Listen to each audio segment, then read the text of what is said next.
Good morning. Myself, Dr. Chaturbuj Agrawal. So, to introduce myself, presently I am working as a medical oncologist at Rajiv Gandhi Cancer Institute, New Delhi.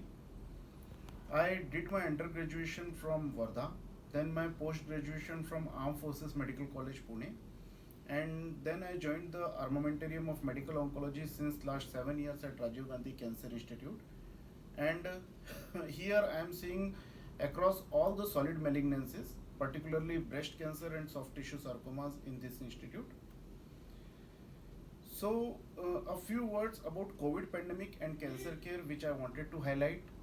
So, I must tell you that the cancer care and the medical oncology world is not same as it was in pre-COVID era in February 2020, and there has been a lot change in medical oncology world as it is in the outside world in the post-COVID era. So if you compare pre-COVID versus post-COVID, there is a lot of change in outside world and there is a lot of change in medical oncology itself. So in medical oncology department, usually we divide our patients broadly into two categories of patients. One, the one who are in curative setting, and the another set of patients who are palliative, stage 4 cancer patients. So in curative setting, we started modifying our chemo regimens to less dose dense schedules so that the frequent hospital visits of the patient is avoided, and also the frequent hospital visits due to morbidity, which is more in dose dense schedule, is reduced.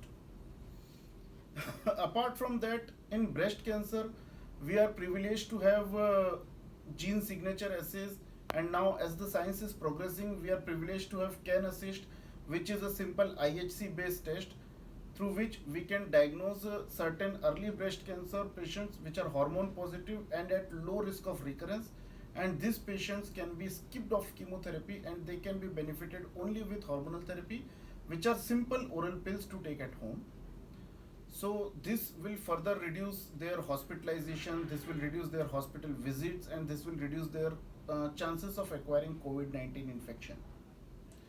Similarly, in other malignancies which are curative, we are trying to give less hospital visits and more of a schedule which is less dose dense and which is in which the chemotherapy is spaced at a sufficient length so that patient gets sufficient time to recover. For palliative or stage 4 patients, we divided our settings to more oral based chemotherapy. So we have certain oral chemotherapies and we tried shifting our patients from intravenous to oral chemotherapy so that they would be benefited with the chemotherapy part itself, and also that will reduce their hospitalization and hospital visits. This is not true for all patients, yes, but this is indeed true for patients who has got comorbidities, elderly patients more than 70 years of age, diabetics, hypertensive. So we started practicing this strategy for these patients and it proved quite effective. So to conclude, we started telemedicine also. So through telemedicine, we started providing teleconsultation to the patient. This was beneficial, obviously not all categories of patient, because the drawback is there is no physical interaction, there is no physical examination is not possible.